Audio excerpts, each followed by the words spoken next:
All right, today we are diving into one of the most high stakes stories of conviction you'll ever find, right out of the book of Daniel. This is a story where loyalty gets tested by literal fire, and the cost of standing firm is pushed to the absolute terrifying limit. And really, the entire drama here just explodes from this one intense question. We're looking at a scenario that pits your deepest personal beliefs against the crushing, overwhelming weight of an entire empire. What do you do? So, to really get what's going on, you have to start with the king, Nebuchadnezzar. Now, get this, he has just received a divine revelation from God, a dream telling him that his kingdom, as great as it is temporary. So, how does he respond to hearing that truth? Well, the king's response is just pure audacity. I mean, he's just been shown the truth about his own limits, and the humble path is laid out right in front of him. But instead, he chooses the path of just absolute pride. He basically hears the lesson from God and decides to do the exact opposite. And his message is loud and clear, embodied in this massive 90-foot-tall statue made of solid gold. You see, God had revealed that the king was just the head of gold in a series of future kingdoms. So by making the entire statue out of gold, Nebuchadnezzar was publicly shouting, "No, my kingdom will not end. I'm not just the head, I am the whole thing." It was a total rebellion against what he knew was true. And this isn't just some personal vanity project for the king. Oh no, he immediately turns his private rebellion into a public law, forcing it on every single person in his kingdom. The language of the decree is just relentless. It hammers the word all over and over and over again. This leaves zero room for exceptions, no wiggle room for private beliefs. The rule was simple. When the music plays, everybody bows. That's it. So the crucial point here is that this was never about genuine spiritual belief, not at all.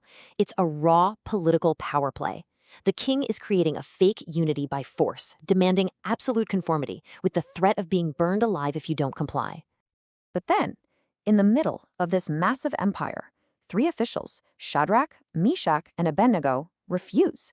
They just won't do it. And their defiance sets up this direct and potentially deadly confrontation with the most powerful man on the planet. The king is, of course, furious, but he offers them what he calls a second chance. And then he asks this question. Now, you have to hear the tone here.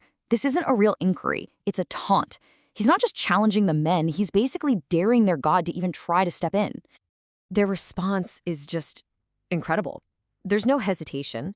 They don't ask for time to think it over. They immediately fire back with the statement of absolute confidence in God's power to save them. And this is the line that changes everything. It's the absolute core of their faith. You see, their obedience isn't some kind of transaction. It's not conditional on them being rescued. They're basically saying, look, whether we live or die today is beside the point. We will not bow. Their loyalty is to God, not to a particular outcome. Well, as you can imagine, their refusal makes the king's rage just boil over. He orders the furnace to be heated and the sentence to be carried out immediately, but with a terrifying twist. What happens next is just staggering. The fire is so intensely hot that it kills the king's own soldiers who are throwing them in.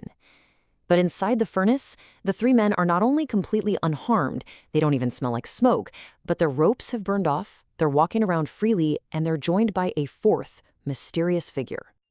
You can just picture Nebuchadnezzar's jaw hitting the floor. He's stunned. He personally calls them out of the furnace, and in that one moment, he is forced to admit that the God he was mocking just minutes before is real and holds a power that makes his own look like nothing.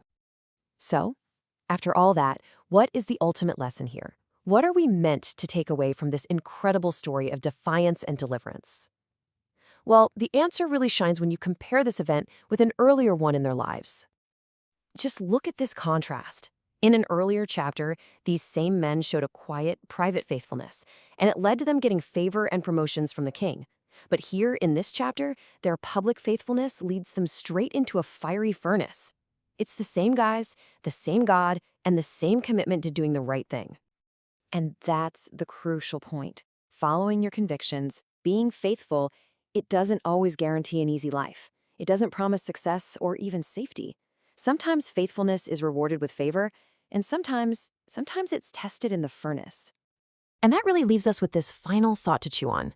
The story seems to suggest that what faithfulness truly guarantees isn't a life free from trouble, but the promise of God's presence with you in the middle of that trouble, whether you're finding favor in a palace or walking unharmed right through the fire.